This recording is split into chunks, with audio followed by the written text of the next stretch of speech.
All these things are worth so much money to you. All these skills are worth so much money to you. And all we're looking at is the tax returns for 20,000 because you did 3 deals.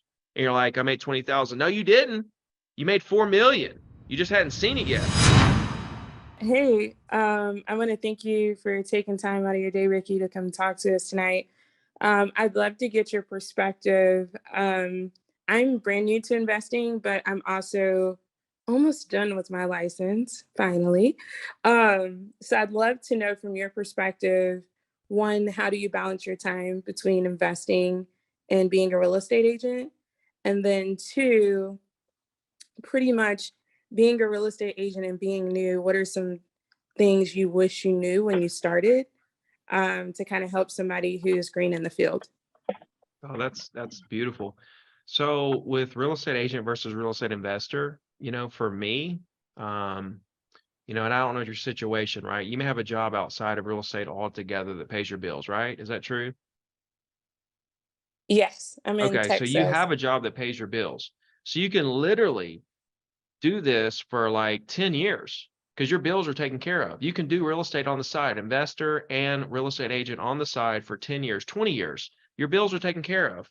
So that's a problem with most agents is they get in and they're in such a hurry to get to real estate full time. If it doesn't happen in 6 to 8 months, they quit.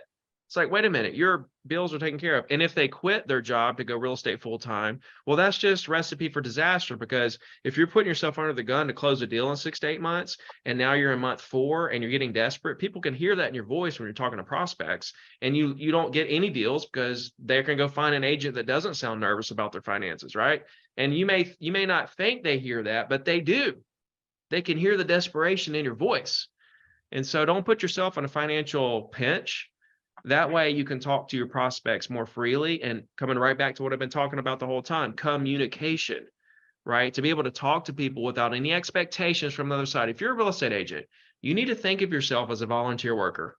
Like volunteer worker doing community outreach to people in the market to see what you can do to help them, who you are, what you do, and what you can do to help, right? And the entire name of the game, guys, with this is to collect data. Why do you think Amazon, Apple, Zillow, Facebook spend billions of dollars on data every single year? It's because data is king, right? They use the data to remarket to us based on the data to sell products. Same thing with us. We need to operate our businesses the exact same way. You need to be in data collection mode every single day, right? You talk to people, you create relationships, you collect their data, you stay in touch with them, right? So, I'm just kind of breaking it all down really quickly, and that way you can get like a 30,000-foot view. But let's see which direction can I go with this? With first off, real estate versus investor, real estate agent, right? That's the path you're going to go, right? You want to really focus on that. It takes so much effort and momentum to get that business rolling that you really need to focus and be more of a passive investor. Like if you see a deal, grab a deal, right? If you see it, get it. That's how I was for a long time. I focused 100% on real estate. I built it up to $1 million a year. All right. And I bought little rental properties along the way. But then once I started making big money, then I started buying more real estate. But I wasn't really all in with investing. I was kind of like doing it. If I saw a deal, I would get it, whatever. I wasn't like actively trying to be an investor. I was just trying to be a real estate agent who made $1 million. That was the whole goal. If you focus on trying to build your real estate agent business up to $1 million a year, you're good. You got all the money you need to invest, and you have $1 million a year business, but if you let investing distract you from building that $1 million a year business, then it could crash and burn the real estate agent business, right? I'm just telling you how I played it. I'm not telling you this is what you need to do. I'm just kind of giving you my story.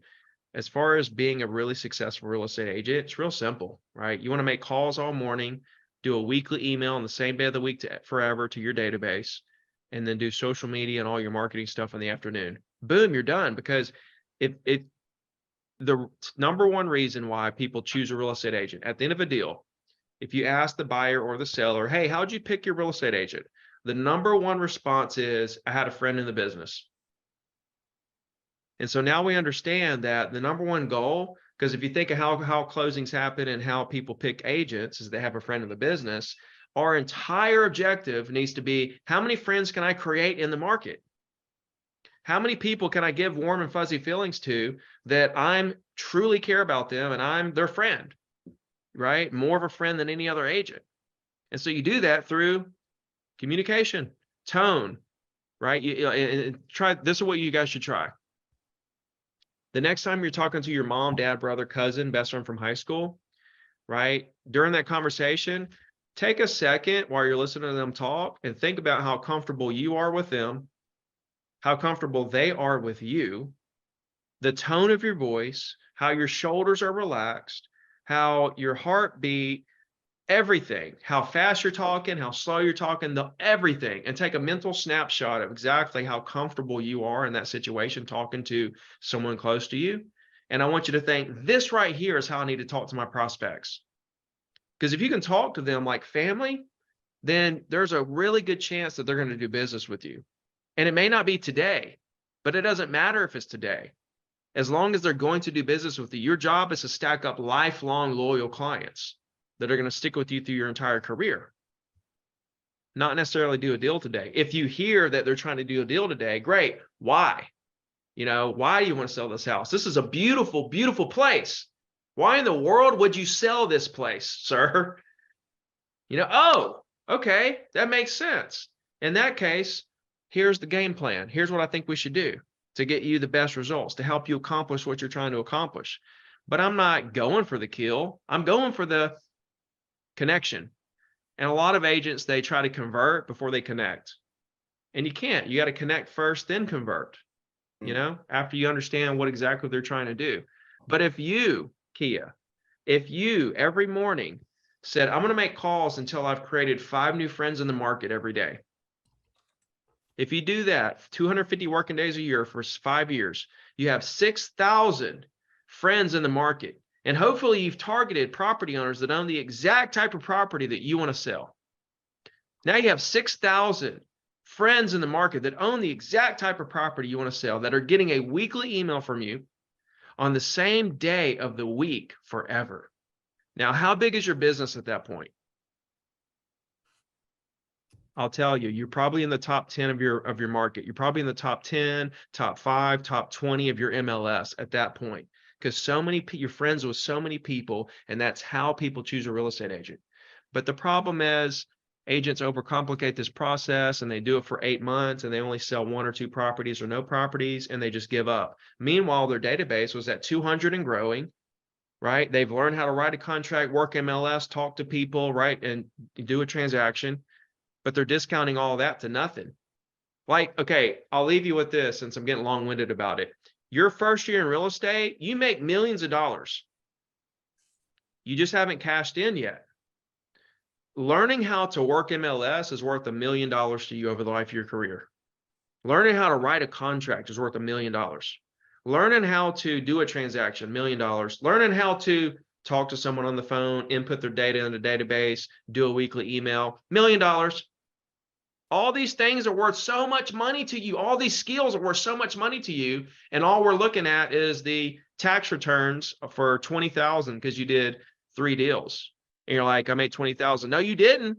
You made 4 million. You just hadn't seen it yet. And if you don't give up, you will see it. See what I'm saying? 100%. Thank you. I could really go on and on and on about it, but all my courses and stuff are 100% free at ZeroToDiamond.com. 60 you want to post that for us, Ricky? You want to post that? You can post it in the chat there, website. ZeroToDiamond.com. And you put your Instagram handle. Oh shoot, I sent that to you. Hold on.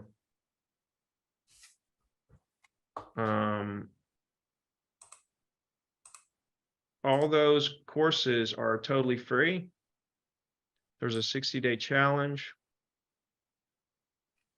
And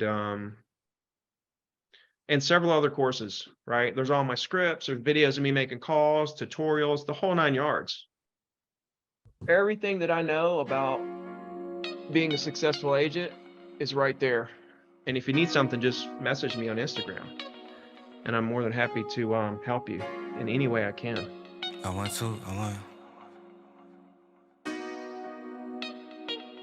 Look, I-35 with the top down, quit the tele